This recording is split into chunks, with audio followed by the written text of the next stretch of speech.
Welcome back to the GSMC Sports Podcast, brought to you by the GSMC Sports Network. I am your host, TJ Mabardi. Today is Tuesday, February 27th, and we have a lot of NFL on the slate today. We are going to start with last night's NBA games. There weren't a ton of them, but at least the majority of them were very entertaining, so we will be recapping all of those before getting into a lot of NFL offseason stuff. Through the latter half of the show, we will be talking about the running back market in a pretty historically talented running back free agent class for this offseason. We're going to be talking about Russell Wilson and his whole situation. He recently went on Brandon Marshall's podcast and opened up a little bit about some of the hardships of his time in Denver, and we will talk about what some next potential moves for him are. And then we are going to end off the show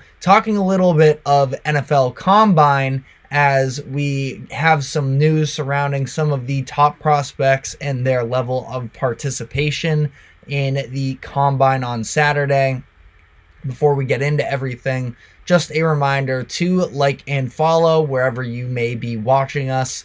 And for any of our live viewers, if you would consider leaving a tip or donation using the link that is streaming across the bottom ticker, that is streamelements.com/GSMC Sports Network./tip. That would be very greatly appreciated. So getting into our first subject on the day, talking about Monday night's games, where we had 4 games. 3 of them were very entertaining, in my opinion. We had one blowout win that I didn't watch a second of, really, to be honest. And it does sort of tie in with a topic we were talking about yesterday. So getting into these games here, first of the night was the Toronto Raptors playing the Indiana Pacers. They come out on top here, winning 130-122. Scottie Barnes had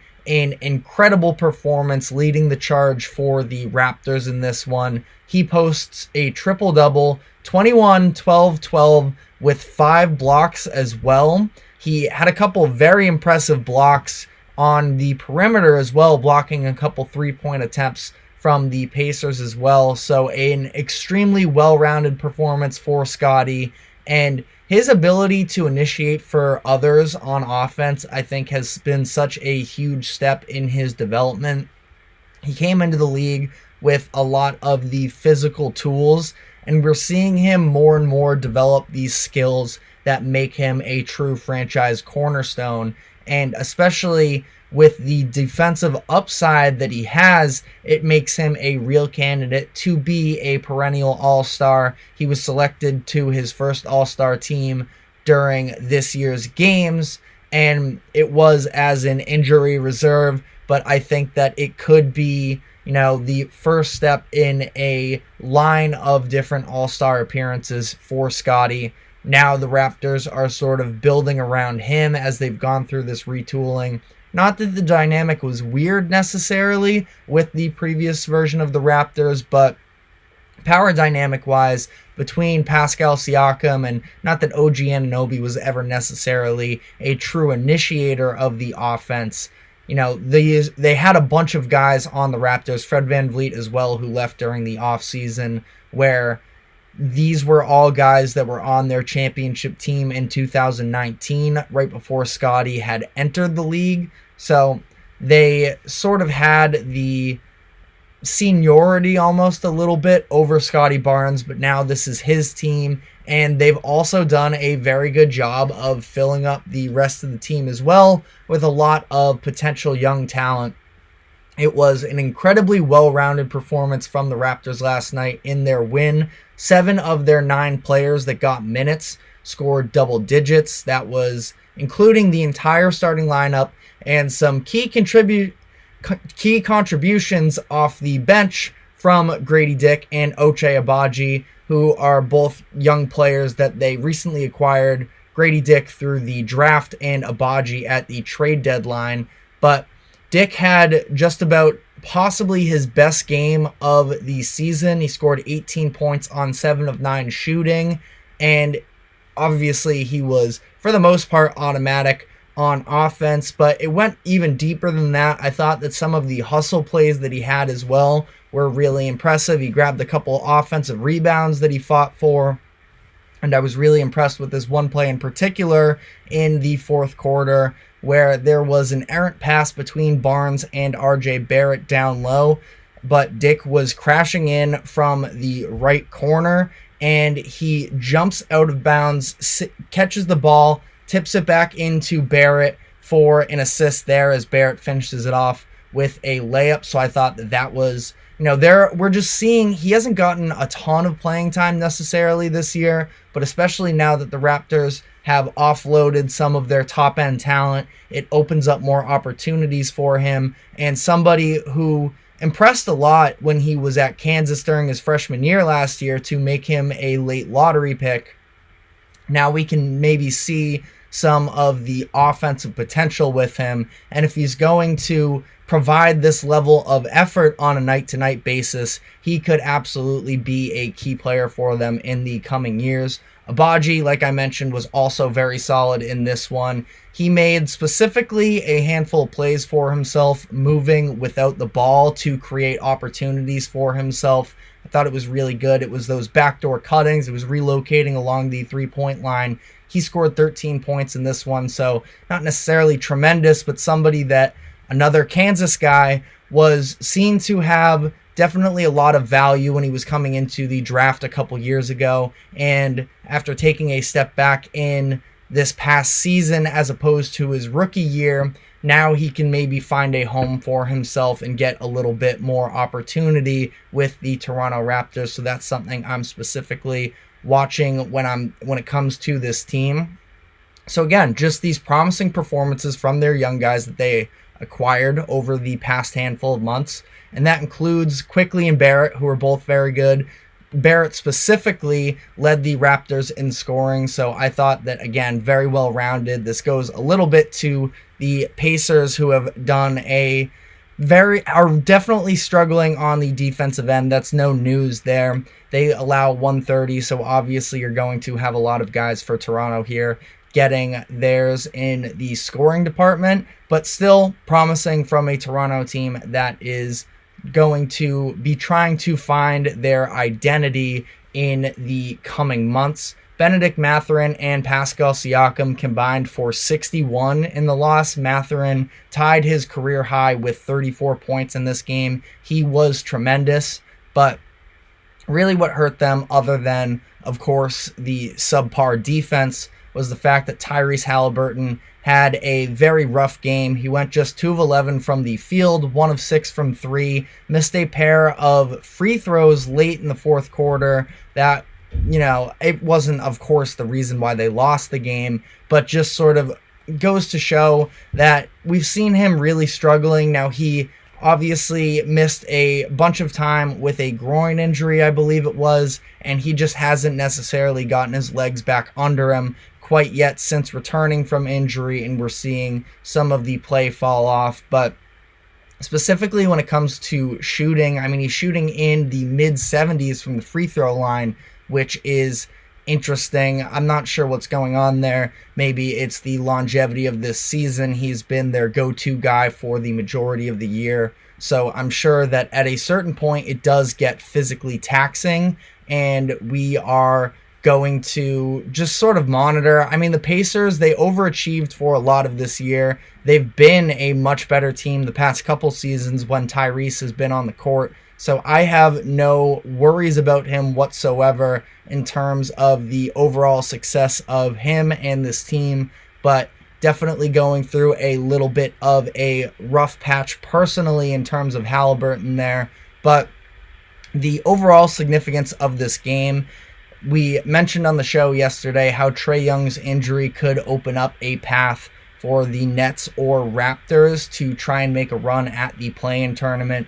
These are two teams that don't own their first-round picks in the upcoming 2024 draft, So they are going to be trying to win as many games as possible down the stretch and try and get some valuable postseason experience in this upcoming set of playoffs. The Nets dominated the Grizzlies 111-86 in that game.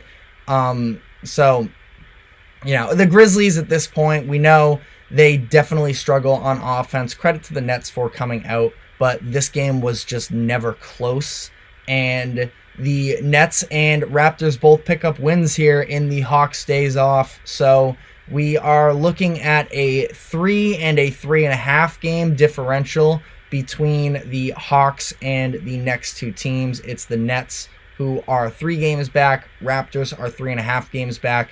And two teams in the Nets and Raptors that, while their records are still pretty bad, only 22 wins for each of them respectively, but they do have a potential to steal that 10 seed and potentially give themselves a chance at playing a high stakes game or potentially even making the playoffs. So something to watch there as we also monitor the situation with the Hawks in Trae Young's absence. Next game from last night, the Detroit Pistons versus the New York Nets. It was a wild game that came with some controversy at the end. The Pistons came into the game as 11.5-point underdogs, and yet they led by 1 with 37 seconds left in the game after former Knick, recently acquired Piston, Quentin Grimes hit a tough layup over Isaiah Hartenstein with 37 seconds left, as I mentioned, and the Knicks came back down on the other end, and chaos broke out. He misses a 3 with about 20 seconds left. Quentin Grimes saves a tipped ball to pass it into Simone Fontecchio. He had it stolen from Josh Hart. And then as the Knicks tried to reset, Dante DiVincenzo threw the ball away to Asar Thompson, who got in the passing lane. He takes a dribble, starts to lose control a little bit, and then it was DiVincenzo who lowered his shoulder into Thompson's waist, and the ball pops out, forces a turnover. No call on the play. Amidst all the chaos, Brunson finds Josh Hart under the basket for an and one layup that ended up being the game winner. Now, all of this took place in the span of 18 seconds with 3 different turnovers. Josh Hart actually missed a couple free throw opportunities here, but the Knicks were able to grab a couple offensive rebounds on both of those misses to help the clock wind down and end up running that game out. So a crazy ending there. The Pistons put together a very good run in the second half to make this a game, and this feels like one that, for a team that has struggled so much this year, this one really hurts to let get away from you. And it sort of stems back to us, of course, with the comments that happened post-game to that play where DiVincenzo, basically minus actually wrapping his arms up and around Asar Thompson, pulled off a pretty good form tackle. Would have been a great hit and form tackle in the NFL, but he gets away with it in this one, and the crew chief referee came out after the game and said that this was a missed call, that they got it wrong. So, it's one of those situations where it's hand up, we missed that one, and yet there's nothing that can be done about the result of this game. Monty Williams was furious on the court, and then in the post-game interview went on a pretty legendary post-game rant. He sat down immediately without taking questions, started going on this rant. He called it the, quote, absolute worst call of the season, and then after finishing up the rant, he walked out of the post-game press conference. So he is definitely going to catch a fine for this one, but honestly, I think it was worth it. He also just received the massive contract during the offseason, so he can afford it a little bit more than other head coaches can. But, this is a very frustrated Detroit Pistons team. In the rant, he talked about how he's been sending referees clips from their games about how it's been unfair, is another term that he used to describe it. So they fall to 8-49, and they are currently on a 6-game win streak. This is, keep in mind, the team that lost 28 straight games earlier this year. And yet, despite all of that, I still don't think that their team is quite as bad as their record shows. I've talked about it before. I think that Jaden Ivey, Cade Cunningham, and Jalen Duren should be 3 legitimate cornerstones at each position for the Pistons going forward here. Cade had a really good game. He had 32 points, 8 assists. He sort of cooled off. He started the game. It was 6 for 6. He was blazing for a while there, but he ended up going 0 for 3 from the field in the fourth quarter, but still a very promising performance. I think it's interesting with Cade because you can see, especially as the Knicks are sending a lot of double teams his way, the level of maturity that he had some bad turnovers in that game as well, but these are sort of, learning moments for Cade as he is becoming the true franchise guy. Like I mentioned, Ivey and Duren I'm also very high on, but Cade is the number one, and I think that, going forward here, these are moments that he's going to have to learn from. Passing out of a double team is such a crucial step if you are going to, be the franchise guy. Quentin Grimes was also terrific for them last night. He had a slow start offensively, but he had a massive impact on the defensive side of the floor throughout the game. Finished with 3 blocks and a steal, and then scored 14 points in the fourth quarter to help lead that comeback against his former team. He's someone they have under contract. He's, I believe, still on the younger side. He can't be older than mid-20s, I would imagine. Only in his second or third year in the league. He's going to be turning 24 in a couple months, playing in now his third season. So he's somebody that could definitely be an interesting piece for them going forward. Simone Fontecchio is a pretty solid scorer, role player that is going to be a restricted free agent. I feel like they could definitely keep him around and build on that. And Ausar Thompson as well. If the shooting becomes a thing for him, he actually did knock down a big corner 3 in this game to help them in that comeback. He could be a real piece for them as well. And I thought that he had a really impressive handful of defensive possessions against Brunson. I do see the image there. The Knicks have been struggling as of late. They do pull out with this one, but they have lost 6 of their last 9 games. Sort of got away with this one, but I'm not really willing to put too much stock into their play until we see them fully healthy again. Julius Randle and OG Anunoby have not played since January 27th. They are still a top 4 seed in the East, and we can evaluate them more so when they do get their starters back, but has not been the prettiest stretch for the Knicks. Final game here, the Heat versus the Kings. The Heat were without Jimmy Butler, Tyler Hero, Terry Rozier, Nikola Jovic, and Jason Richardson. A bunch of these players were suspended after a brawl with the Pelicans a couple days ago, so they were very short-handed. They trailed by 3 at halftime, but they absolutely took over the third quarter. Closed that third quarter on a 17-2 run, outscored the Kings 36-19 as a whole, and entered the fourth quarter up by 20 points. And then the Kings made a run during the fourth quarter with a pretty impressive zone defense that for a team like the Kings, who have not been a tremendous defensive team, I feel like during these past couple seasons when they've really, jump-started their way back into relevancy, they forced tons of turnovers.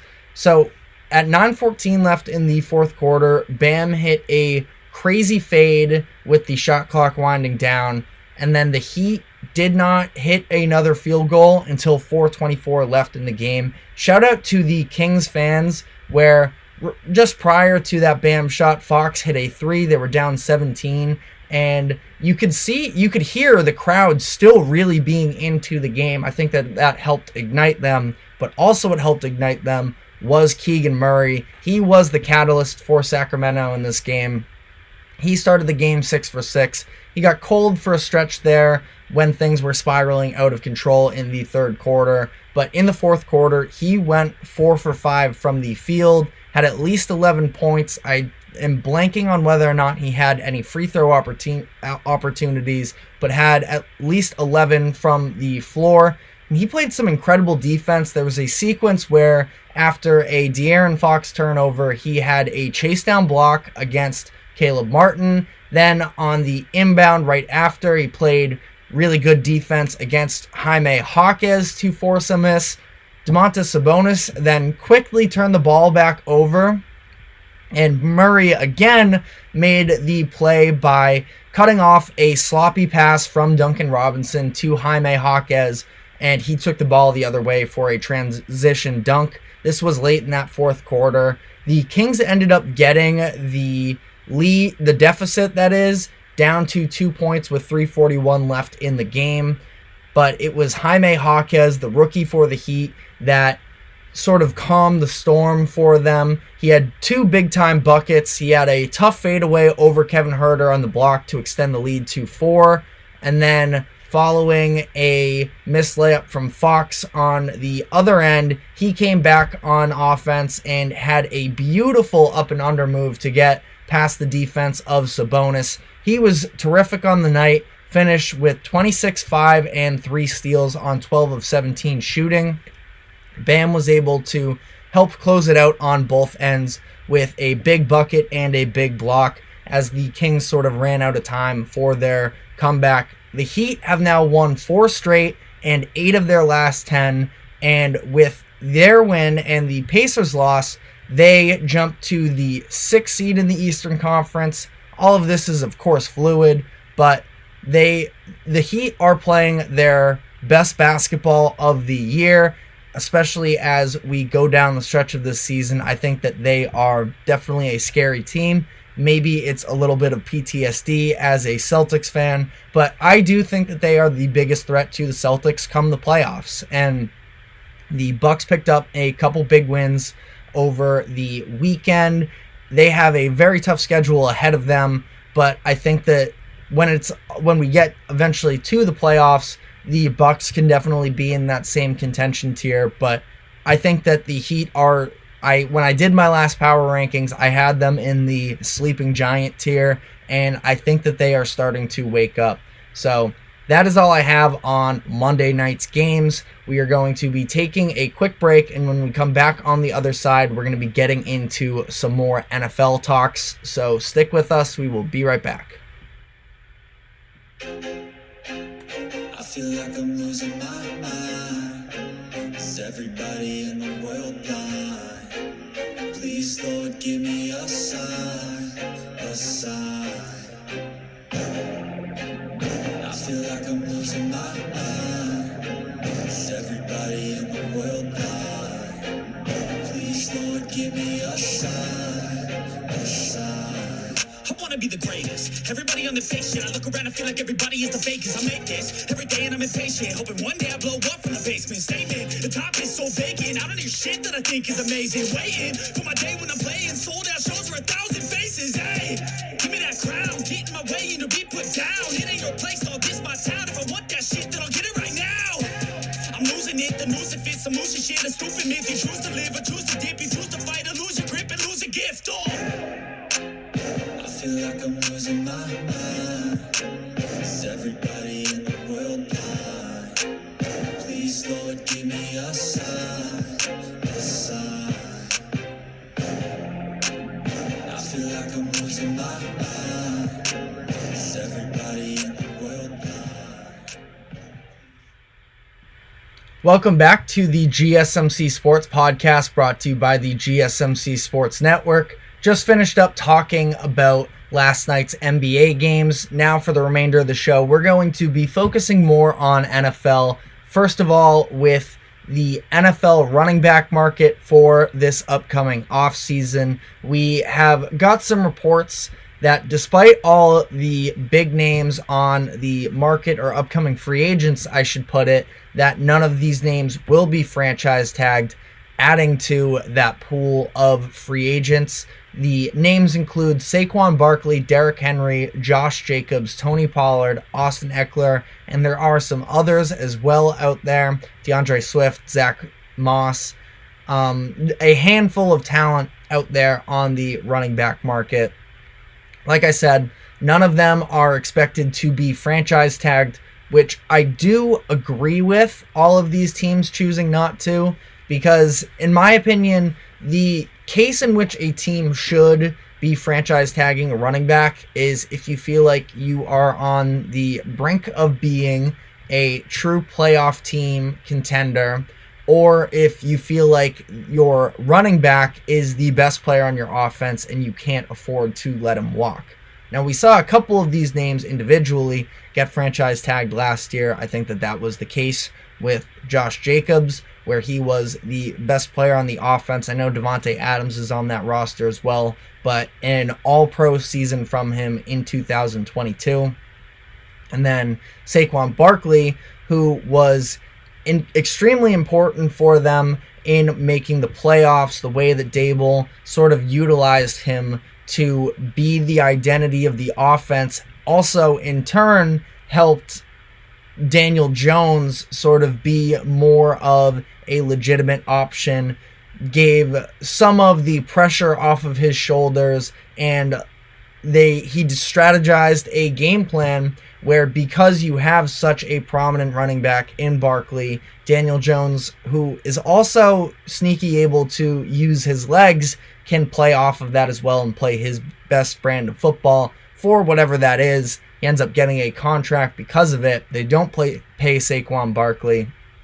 And even despite that, I still don't feel like they made a terrible mistake not locking Saquon down to the long-term contract, because of the fact that he dealt with injuries again last season, and unfortunately that's just been a very big part of his career up to this point. So again, I agreed with none of these teams extending the franchise tag. The only team that I thought possibly could have done so was the Cowboys, given the fact that they are hoping to remain in that Super Bowl competitive environment. Tony Pollard, I guess it just depends on really what you consider the reason for him not being effective this year was.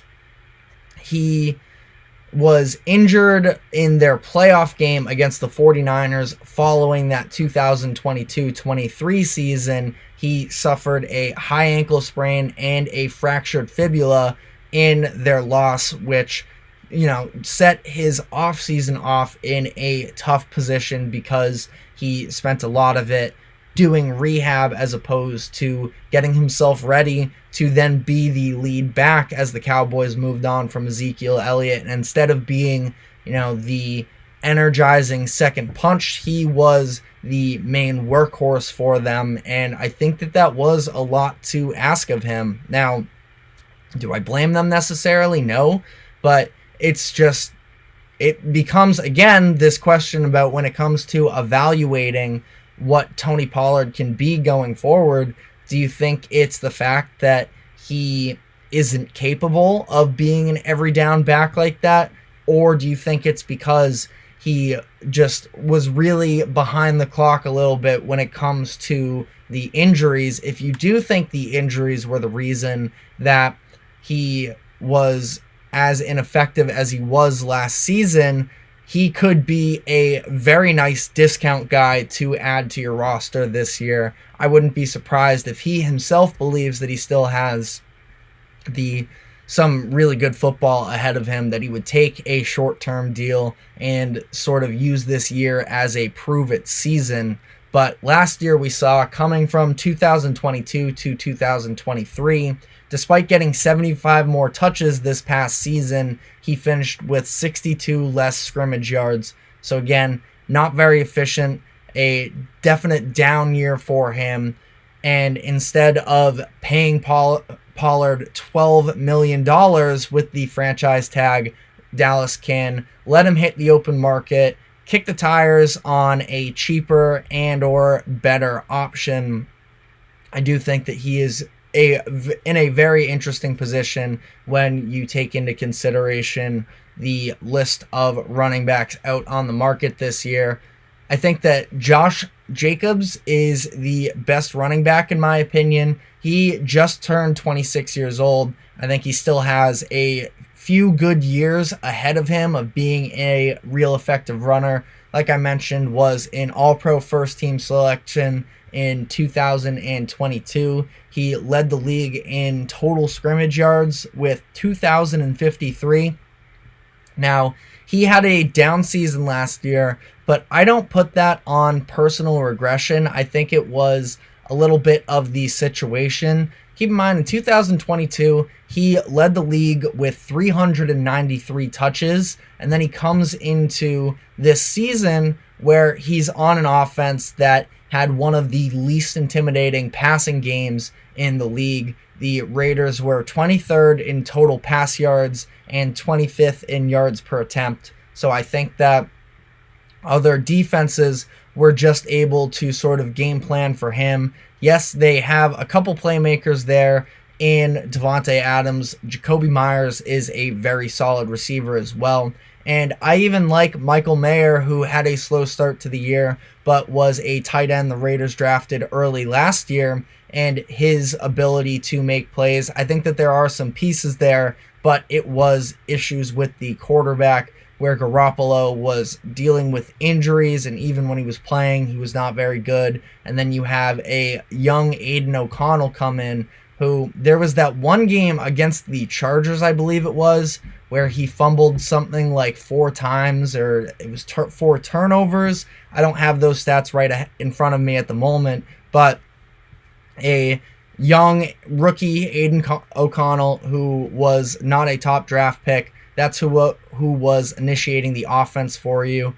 Brian Hoyer might have even gotten some playing time for them during that game, the second half against the Patriots. He might have started that next game as well. I believe that led to the controversy around, partially at least, with Josh McDaniels getting fired as the head coach mid-season. So, again, a lot of external factors that I don't think went in the direction of Josh Jacobs, but I do think that he could definitely be a real contributor on a contending team. If any running back is going to get upwards of $10 million in this draft class, I think it would be Josh Jacobs, because I still think that there is a lot of potential there with him. But overall, I think that the question around the running back position once again this year and this offseason is, will we see these running backs stop the trend of the diminishing value? There are a lot of available options, which I think actually hurts some of those top-end guys, because there are more replaceable options should teams feel like these top-end running backs are asking for too much on their contracts. But the NFL salary cap did just jump over $30 million this offseason, so there is a little bit more flexibility for some of these teams to be able to afford paying a running back more. Looking at the teams with salary cap space, I think that the Houston Texans would be sort of the main team that could be in the running back market, where they have about $67 million available according to Over the Cap. They made the playoffs last year. They have a young quarterback in Stroud. They want to continue to provide with viable options around him. Dameon Pierce, after a good rookie season, sort of fell off the map last year. You had Devin Singletary, who towards the end of the season sort of started getting it going. But if you want a real upgrade at the position, I think that Josh Jacobs would be a great fit in this roster. They have a lot of youth on the perimeter that they don't necessarily have to pay. CJ Stroud, of course, just going into his second year on a cheap contract there.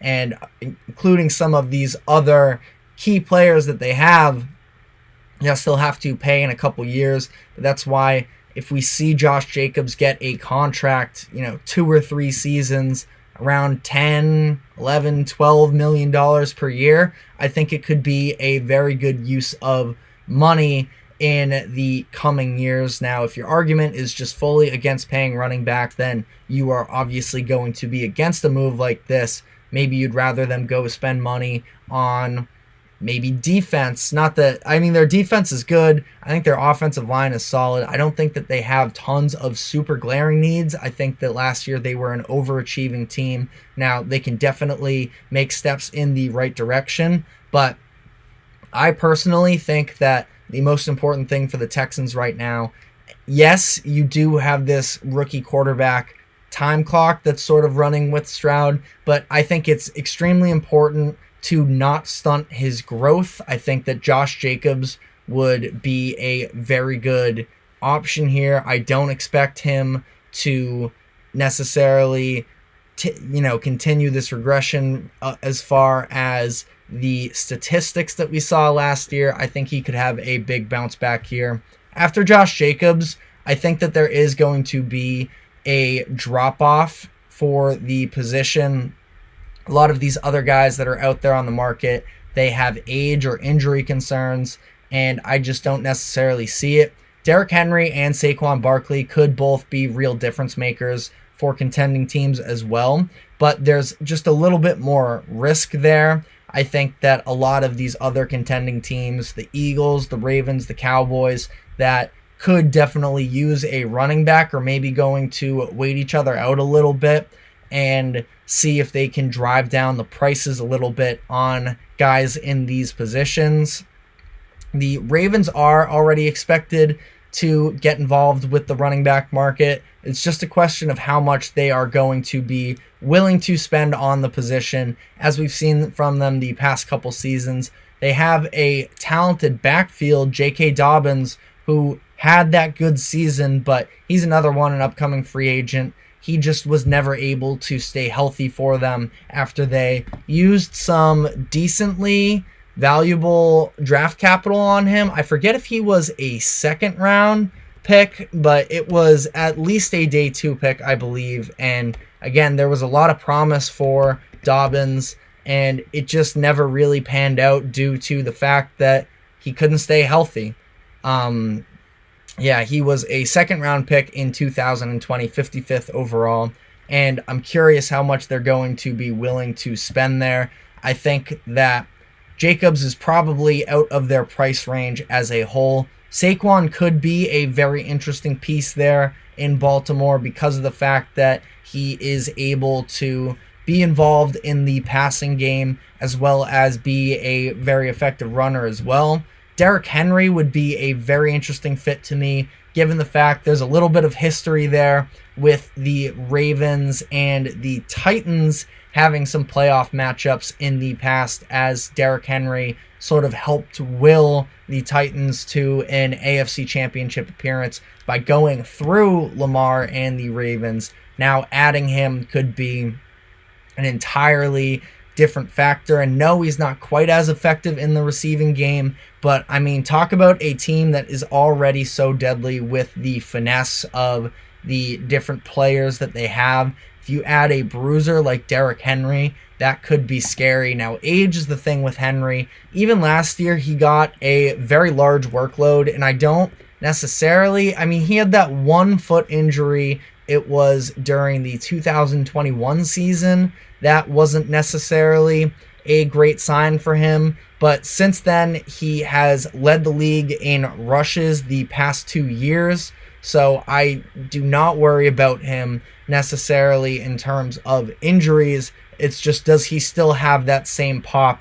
We've seen, granted, on a Titans team that has been much worse in the pass game the past couple years, but we've seen the yards per attempt drop after the 2020 year, where he was Offensive Player of the Year. He was All-Pro First Team. He has sort of dropped off since then in terms of efficiency. He was at 5.4 yards per attempt in that 2020 season. 2021, he got injured, and he has been 4.4 and 4.2 yards per attempt since then. So, again, I think that there are definitely options here. I got to be honest, I think that I'm a little out on Austin Eckler. He's a name. He's had a really great stretch here, but last year, especially with the injuries, and granted, he suffered one early in the year that took him out for a while, but I think that his best days are definitely behind him. Does not seem like he has the same burst, the same acceleration that he did earlier in his career. He was somebody that was a big-time workhorse for the Chargers. I don't know. I think that he's a name out there, but I do worry a little bit about the legitimacy of him being a true number one guy for a team going forward. But if he were to be able to sort of have some sort of rejuvenation, I think that the Ravens would be an interesting fit there as well. But that is all we have time for on this subject. We're going to be taking our second break, and when we come back on the other side, we will be talking about Russell Wilson, the recent interview that he did, and sort of what his future, what his legacy even looks like going forward. So stick with us. We will be right back.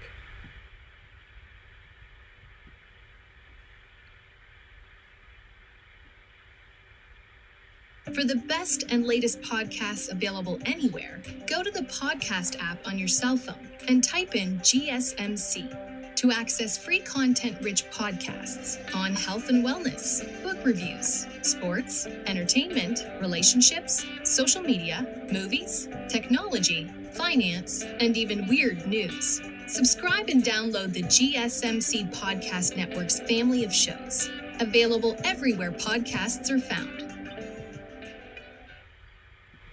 Welcome back to the GSMC Sports Podcast, brought to you by the GSMC Sports Network. We just talked about the NFL running back free agent market. Now we're going to be sticking more with some free agency, and specifically with Russell Wilson, who has not yet actually been an official free agent, but it is expected that the Broncos are going to release him. That is in spite of the fact that he is currently guaranteed $39 million from them for the upcoming season. But based off of the past couple seasons, based off of the fit with Sean Payton, it seems like they will be headed in different directions. The Broncos were a real mess during Wilson's first season there, where Nathaniel Hackett, he had that collapse as far as clock management and everything on primetime. In Russell Wilson's, I forget if it was his return to Seattle or if it was just his first game versus Seattle, but they played the Seahawks. Hackett was a mess. He ended up hiring somebody to help him make clock management decisions, and he was out of Denver after 15 games. And then, like I mentioned, Sean Payton just was openly frustrated with Wilson. He didn't fit the offense that Payton wanted to run, and things got really messy there, specifically when it came to that whole debacle later in the year where the Broncos threatened to bench Russell Wilson if he wouldn't give up an injury guarantee that was on his contract. And Wilson definitely didn't take lightly to that, because it was a completely disgusting act, honestly, from the Broncos, where the way that Russ put it, he gave a quote saying, hey, we're going to bench you for the next 9 games if you don't change your injury guarantee. And the NFL stepped in and said that it was illegal. So really weird stuff that went on there in Denver. Not a great thing to hear. We already knew about the situation as a whole, but for the Broncos headed into free agency, that's not a very good look when it comes to attracting different stars to come play for your organization. But Russell Wilson gave that quote on Brandon Marshall's I Am Athlete podcast within the past couple days, and Wilson said a lot of things, included the fact that his primary motivation is to win. He said his goal is to win 2 more Super Bowls. And then in quotes, he said, whether it's in Denver or somewhere else, I think more likely than not, whether it's a Super Bowl or even a regular season start, I think it will be somewhere else than Denver. He did state the fact that he would prefer it to be with the Broncos because he committed there, but he acknowledged the difficulties of the past couple seasons and, again, those behind-the-scenes situations with management. He said, quote, you also want to be in a place that wants you to, and it's been pretty clear from the Broncos that they do not really want him. So assuming that he does become a free agent, I think it will be somewhat telling of how seriously he takes that mindset of wanting to win in terms of where he is going to go and how much he's willing to sign for. It gets into a little bit of an interesting conversation about his legacy in these instances, because we've seen a Super Bowl quarterback, I would have to imagine he would be a Hall of Famer, now sort of struggling to, I wouldn't even say he's struggling to get a job. I mean, just because these past couple years didn't go well doesn't mean that he was so bad that he was unplayable. He was just very disappointing, which is just an interesting conversation when it comes to what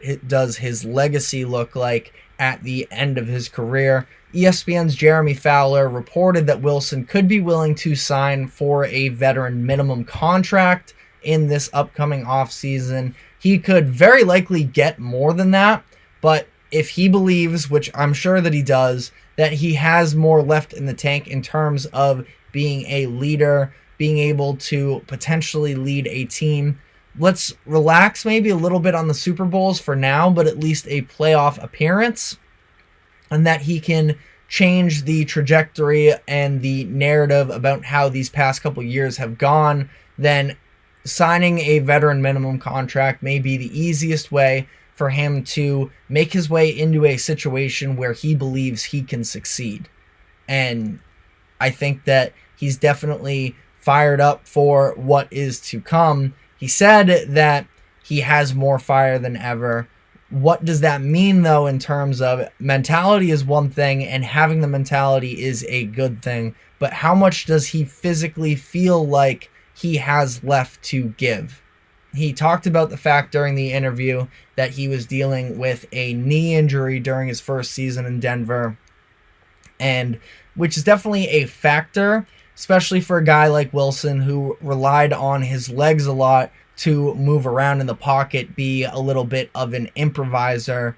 He said that he felt better last year, but it's going to be interesting because I think that Sean Payton wanted a much more structured offense, where Wilson was looking to maybe be at least a hint of the creator that he was for a lot of his time in Seattle, and the two just didn't see eye to eye. But if he is willing to look into taking a pay cut, there are more than a handful of teams that should at least entertain the possibility of getting him at that veteran deal. Now, signing him is one thing. It's a matter of how short is the leash going to be. We saw him flame out as maybe a little bit excessive when it comes to this Denver stint, but we saw him disappoint in the fact that Denver is willing to eat all of this guaranteed and dead money because they don't want him there anymore. Makes it almost a little bit easier for other teams to have a short leash with him, especially if he's on a veteran contract. So I think that some of the politics around it are definitely a factor in all of this. But in terms of potential landing spots for Wilson, I think if he wants to be in a competitive environment, one that doesn't have a quarterback, but we could see potentially be at least a playoff team, I think that the Falcons would be the best landing spot for him. I've talked about the Falcons in the past in terms of Justin Fields, and that is probably for the Falcons who I would rather them go out and get. But if Wilson were to end up with the Falcons, I think that there is a path there for them to be a playoff team. They have some weapons on offense. They have a very solid left tackle in Jake Matthews. They have two solid running backs. They have Drake London on the perimeter and a little bit of a tight end duo in Kyle Pitts and Jonnu Smith, who had a bounce back year last season. They just brought in Raheem Morris as their head coach. That should help to refine a defense that took steps in the right direction last year, and now they have some more legitimate, maybe not legitimate necessarily, but I am very in on Morris as a head coach. I think he did a tremendous job this past year with the Rams defense that was dealing with a lot of turnover, a lot of youth, and they were still able to make the most out of the situation there. I like Morris a lot as a head coach hire, and they are in a division that is very open. The NFC South is overall pretty weak. Now, the Buccaneers did end up winning a playoff game this past season, so it's not that they're bad, but they were a very unconvincing regular season team. It went down to the final weeks of them versus the Saints, who were also a mess in their own right. And the Falcons were 7-10 last year, with Desmond Ridder and Taylor Heineke basically trading off starts, where Arthur Smith had no idea what he was doing in terms of the management of that quarterback position down the stretch. He was just trying to save his own job. And to be fair, neither option between Ridder or Heineke was good. So Wilson is definitely an upgrade from either one of them should they go in this direction as it is. I think that the Falcons are likely going to, no matter who their quarterback is, try and establish themselves as a little bit more of a run-first offense, lean on that double-headed monster, you could call it. Maybe that's a little generous, but between Bijan Robinson and Tyler Algier, Robinson didn't get quite the usage a lot of specifically fantasy football managers were hoping this past season, but the talent is absolutely there. Algier had a good rookie season a couple years ago, so I think that they can put together a very good run game and also sort of rely on their defense a little bit to continue to improve under Raheem Morris here. And Wilson coming back from that knee injury, ideally being a little bit more mobile. I don't think we're ever going to see the true scrambler that he was. I definitely don't think we're going to see the, elite uphill running from him necessarily, but maybe he can help contribute to that run game, to being a little bit more of a manager, which is what he was asked to do more so down the stretch in Denver. I think it's very interesting the way that you saw the Broncos get more and more conservative with their pass play calling as the year went on, knowing that Sean Payton was not trusting of Russell Wilson to run maybe the version of offense that he was hoping. It almost felt like he put training wheels on that Denver offense. So it makes for a little bit of a tough evaluation of Russell Wilson, but I think that the Falcons could end up being a pretty decent spot for him. Pittsburgh has been thrown out there a lot with all of their quarterback rumors. Without, minus the offensive line, they do have a pretty good supporting cast on offense. I think they should be looking to add a veteran quarterback to be in the locker room with Kenny Pickett. There have been rumors that have been thrown out there about the Steelers players hoping to have Mason Rudolph back next season. I think that going into next year with Mason Rudolph and Kenny Pickett as your quarterbacks again would be a mistake. I'm just not a believer in Mason Rudolph. I know he played pretty well down the stretch of the season last year, but I just feel like we saw so many backup quarterbacks step in for moments and have all right moments, and I think that he also largely benefited from George Pickens really coming alive. He had 2 long touchdowns in those 4 or so games where Mason Rudolph was the starting quarterback that sort of boosted the on-paper stats for Rudolph, and I just don't really see it with him. Kenny Pickett, I think he could be solid. Now, I've never been the biggest on him, but I don't think he's quite as bad as everybody else makes him out to be. He could be in that middle tier of consistent starting quarterbacks, but you need somebody else in the room there with him. We had Manny Maradigue of the Chip Shot Football podcast on last week, and as a Steelers fan, he talked about having someone else in that QB room to sort of put the pressure on Pickett in terms of his production, know that his job could be his, but also nothing's guaranteed. Wilson would likely be the starter, I think, in Pittsburgh if he were to sign there, but maybe he could even help a little bit of development when it comes to Kenny Pickett as well. Last team, and there are other options as well. The Raiders have been thrown out there. There may be some others. The Patriots have gotten a little buzz in terms of this as well. As a Patriots fan myself, I think that they should use the number 3 draft pick to take a quarterback. I don't love the upcoming quarterbacks in the 2025 draft. We still have a full season to go until then, so maybe my opinions change as time moves on. But I think that now is the chance to get a long-term option at a crucial position that they very desperately need. I would prefer Drake May, but Jaden Daniels, if he falls to number 3 as well, I could definitely talk myself into it there as well. The reason why I think that the Steelers and the Falcons are better options and should more so consider this move is because of the fact that they don't have that top 3 draft pick that the Patriots do.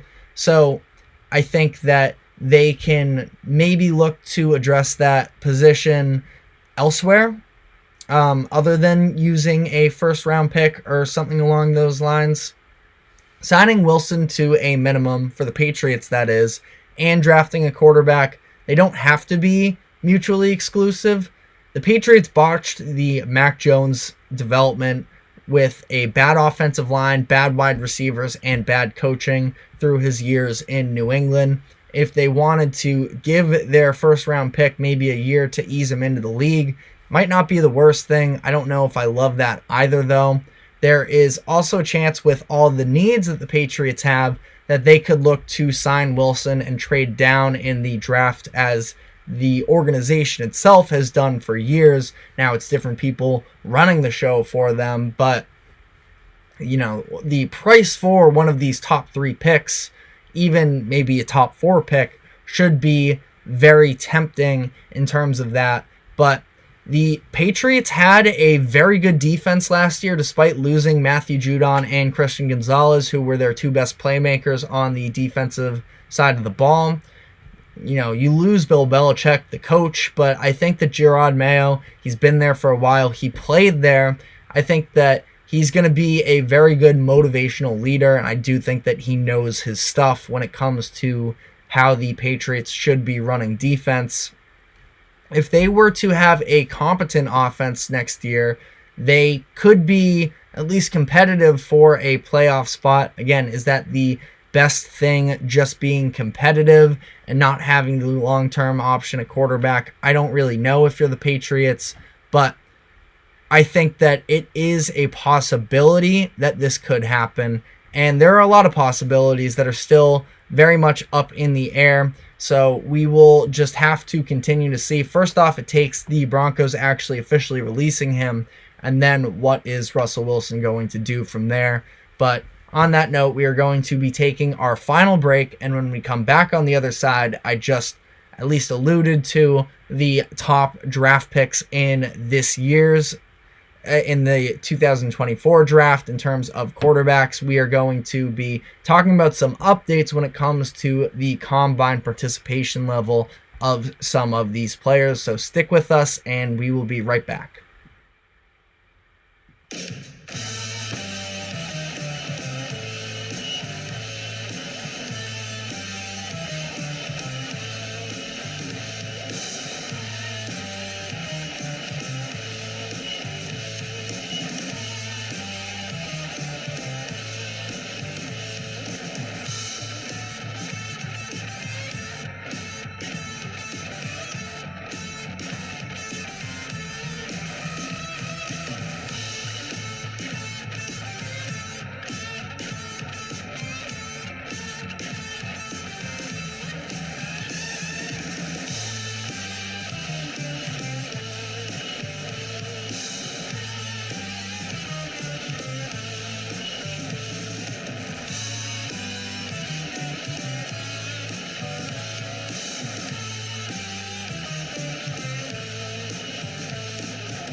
Welcome back to the GSMC Sports Podcast, brought to you by the GSMC Sports Network. Entering our final segment of the day, we are going to be talking a little bit about the NFL Combine, which is set to take place on Saturday. We have gotten some updates about the top prospects in terms of their level of participation and a little bit lack therefore of with some of the top guys in this draft. It was announced yesterday that Caleb Williams and Jaden Daniels will not be participating in the physical evaluations on Saturday.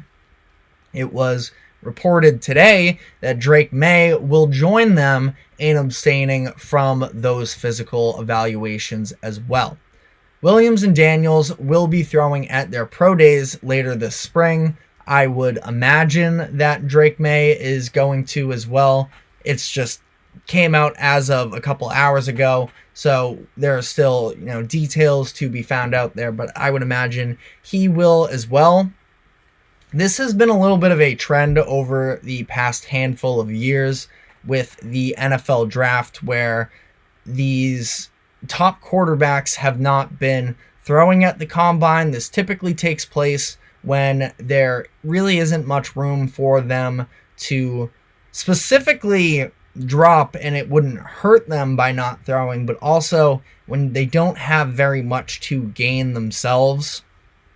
3 of the last 4 quarterbacks who have been drafted with the number 1 overall pick have not thrown at the combine. That includes Bryce Young last season, Joe Burrow in 2020, and Kyler Murray in 2019. So I understand sort of why this takes place. It just gives ammunition for people online to sort of nitpick at. And it doesn't really make all too much sense. You are throwing to random wide receivers with no defense. It doesn't really give you much room to necessarily improve your draft stock, that is, and could, for the most part, almost hurt it. Now, again, I don't think that we've really seen, at least I have ever seen, a quarterback really drop his stock with the combine, but I just feel like risk-reward, there typically isn't all too much there. Now, Jaden Daniels is, out of this group, the one prospect that was the most interesting in terms of what a potential combine could look like with him. He obviously rose up a lot of draft boards with his Heisman season, but it was expected that he would specifically be somebody that would potentially grow his stock that much further if he were to participate in the draft, run a fast 40 time and all of that. But we've already seen him climb up to just about a guaranteed top 3 pick in this year's draft. Maybe he solidifies himself above Drake May with a good performance at the combine. But again, all of these guys are going to be throwing at the pro day anyways. So it doesn't really make to be a big deal, in my opinion. A lot of sort of talking heads see this type of stuff and say that it is, these prospects being scared or being unable to work in a situation that is a little bit more outside of their control. I don't see it that way. They are going to go to the combine, all 3 of these players, and they're going to undergo sort of the mental evaluations, the interviews, that type of stuff with these teams, which is a little bit probably for them some scarier than the play itself. All of them know the talent that they have, and ultimately they just put out multiple seasons of film for these scouts to go watch. So, last year you have a guy like CJ Stroud who really impressed at the combine when he did throw at the combine, but his status was still a little bit unknown. I don't remember the exact timeline in terms of the cognition test they had the quarterbacks take, and his scores were leaked and they were really bad, and that sort of hurt his draft stock as well. Again, timeline wise, I don't remember. I feel like that probably took place after the combine, but I think that probably partially to help him overcome that was the fact that he performed really well at the combine. And, he was never really, I can't say he was never in contention for the number one pick, because there were talks at one point, but also as we got closer and closer to the draft, it seemed like Bryce Young was going to be a lock for that position. And, I think that that's fine. Every quarterback can sort of go their own routes. And for these top three guys who think that they're top three, they should be set. Now, it's going to be interesting. The quarterbacks that will be throwing at the combine include Michael Penix Jr., J.J. McCarthy, and Bo Nix. I think that out of these names, the biggest thing is going to be Michael Penix passing his physicals, where we know the injury history with him. He tore the same ACL twice. He's had injuries in both of his shoulders, but he's confident that he can take his game to the next level. And he was tremendous in college, of course, just short of winning the national championship game against Michigan when he was with Washington. But I think that, this is a situation where he himself can probably thrive. One of my biggest concerns with Penix during the college football season was his ability to throw under pressure when it got to him. He played behind a very good offensive line, but we saw in times where he was sort of pushed off of his spot that he wasn't quite as mobile maybe as we would have hoped. But again, I think that sort of partially is in due to the fact of all the injuries he's sustained through his playing career in college. J.J. McCarthy is another one that I think, Bo Nix, definitely, if he comes out with a rocket, he could definitely get himself buzz. He's trying to fight his way into the first round. I think that, mock drafts are a little bit split on whether or not he's going to be a first rounder. J.J. McCarthy, not that I personally think he should be, but he will likely be a first round pick. And this is an instance where he definitely could jump up his status with a good performance at the combine. I'm not sure what his 40 time is going to look like. We know that he can run some, and the big thing for him is obviously the fact that at Michigan, in such a run-heavy offense, he never really had to, and a championship-winning team, mind you, so it's not like it was, they were actively going against it. Harbaugh has very openly advocated for J.J. McCarthy being a good pro, but he never really was forced to be a heavy passing guy. The body of work just isn't quite as extensive as some of these other first round prospects at the quarterback position. So he's somebody that could definitely, with a good combine performance, see his stock jump. Again, I am not necessarily bought in on him, but there have been rumors of him potentially even getting up to as high as such as a number 10 spot. The Falcons at times have been rumored to potentially be interested in him with the 8th overall pick. So we still have, of course, a good amount of time up until the combine takes place, but McCarthy could set himself up on the right track here if he does have a good combine performance. So that's, the general outlook on quarterbacks here. We also have news that Marvin Harrison Jr. and Malik Neighbors, two of the top wide receivers in the 2024 draft class, are also not expected to physically compete compete in the combine. Marvin Harrison Jr., he will be a top 4 pick in this draft. When I said that in the previous segment about how the price of a top 3 pick is going to be valuable because of quarterbacks, I included the 4th pick as well, because I would have to imagine that he is going to be the first non-quarterback selected in this draft. Maybe things will change. We'll see. There's not really that top-end defensive talent, I think, that rivals him in this draft class, so it would have to be the likes of a Malik Neighbors that franchises would fall in love with.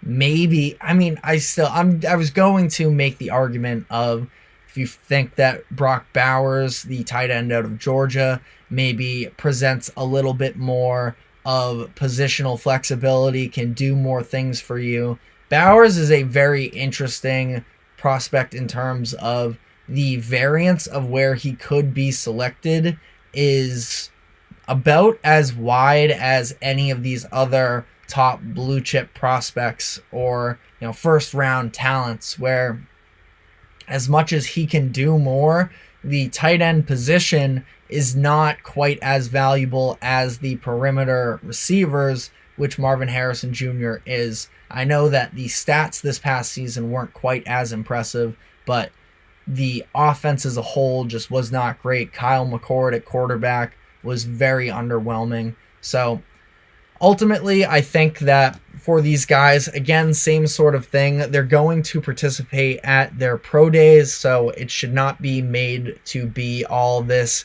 big of a deal. If you are a big combine person, you are definitely disappointed.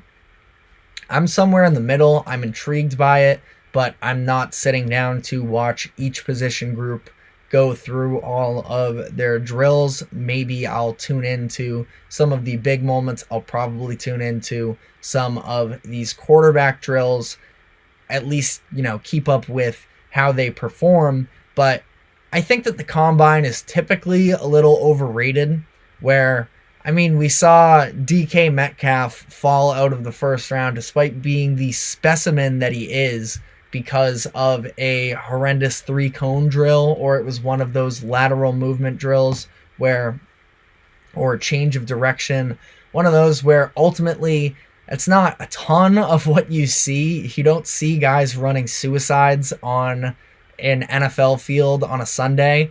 You see them with the burst. Obviously, it is an intriguing... There are some guys, specifically, on defense, where if you have that burst of speed, you have the lateral jump, the high jump. I remember Marlon Humphrey being a tremendous athlete at his pro day or his combine, and you can see some of the moments with him where that athleticism is just so elite. It helps him make plays.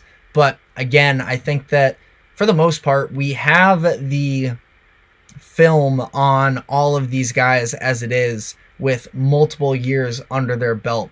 Unless you're bringing a guy like, I believe it's Quinyon Mitchell from Toledo, the cornerback, where maybe he didn't play against quite as good of, it is Quinyon Mitchell, of where he didn't play against quite as good of competition when he was at Toledo, but he also really showed out at the Senior Bowl, and this is maybe an opportunity for him to show that his athleticism translates more so. It wasn't just that he was at this small school, but he was happy there, and he is a tremendous player, and I think that the athleticism that he can display at the combine could definitely help him as well. We will definitely cover, at least probably on Monday next week, the big takeaways from the combine. I just wanted to touch on some of these storylines going into it here. I'm sure there's going to be some talk about what types of interview questions are these players going to get when they meet with teams. I'm not sure if we're going to get reports on those come Monday, but definitely a couple guys there, especially up at the top, that I would be very intrigued in finding out some of these answers to some interviews. Not that that's publicly viewed, but if we hear any interesting stories coming out of that. But on that note, that is all we have for today. Thank you very much for tuning in to the GSMC Sports Podcast. Thank you to the GSMC Sports Network for allowing us to host this show. Just a reminder, wherever you may be catching us, to like, follow, subscribe, and we will be back tomorrow afternoon, 2 o'clock. We will see you then.